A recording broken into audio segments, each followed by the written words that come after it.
Lagenaria, c'est la famille des Lagenaria. Dans les cucurbitacées, il y a les Lagenaria, les courges et les coloquins. Les courges se mangent, les coloquins, c'est pour la déco. C'est conseillé de surtout ne pas le manger parce que c'est toxique.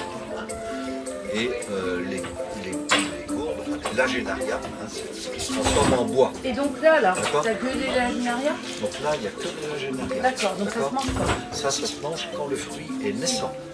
D'accord? Ça peut se manger quand le fruit est naissant. Mais plus que jeune, quoi, naissant. Au niveau de la pollinisation, les gourdes se pollinisent par des insectes de nuit, normalement. Ouais. D'accord? Non, c'est que j'ai une cour, parce que j'ai une chez nous, là.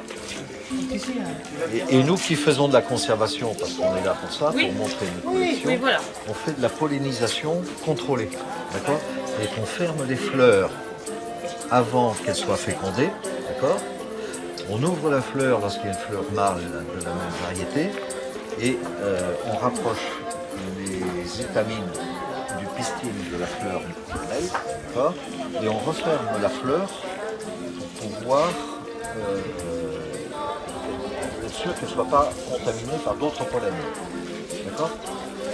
Mais là, le fruit va se développer. Comment on reconnaît la fleur femelle d'une fleur mâle? C'est que la base de la fleur, il y a un renflement, et en fait c'est l'ovaire. D'accord? Donc, par rapport à une fleur mâle qui est sans renflement. Voilà, ça c'est notre travail de sélection, de maintien des espèces, puisque le CCES, l'organisme certificateur, nous reconnaît collectionneurs. On doit donc avoir le souci de garder la vérité des produits, d'accord, éviter les hybridations.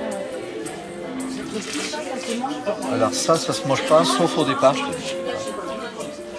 Et quel est votre avenir face aux politiques de Monsanto, tout ça, pour conserver justement... Oui, vous voulez parler de la guéguerre, en fait, sur le droit de produire, voilà, oui. Le droit... Il fait question à un moment, disons, d'interdire les jardins potagers. Oui, absolument. Donc je pense que c'est de toute façon de la résistance qui s'organise. Cocopelli, par exemple, on est un exemple flagrant. Ils n'arriveront jamais à empêcher les gens de produire eux-mêmes leurs graines et de réutiliser leurs graines. Jamais, jamais, sauf à mettre des amendes, mais ça ne serait pas compris, il y aurait la révolution quelque part. Je pense qu'aujourd'hui, on est au contraire dans la recherche de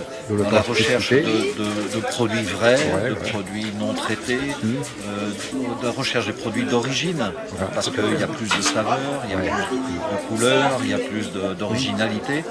Et on voit bien au niveau du jardin, les gens sont de plus en plus attirés par des choses simples, en fait. Voilà. On ne veut pas rentrer dans les standards, puisqu'on a bien vu que les standards produisaient des choses certes peut-être belles, qui donnent en apparence, mais sans saveur la plupart du temps. Donc que des organismes puissants veuillent contrôler les choses, très bien, mais ça aura des limites de toute façon.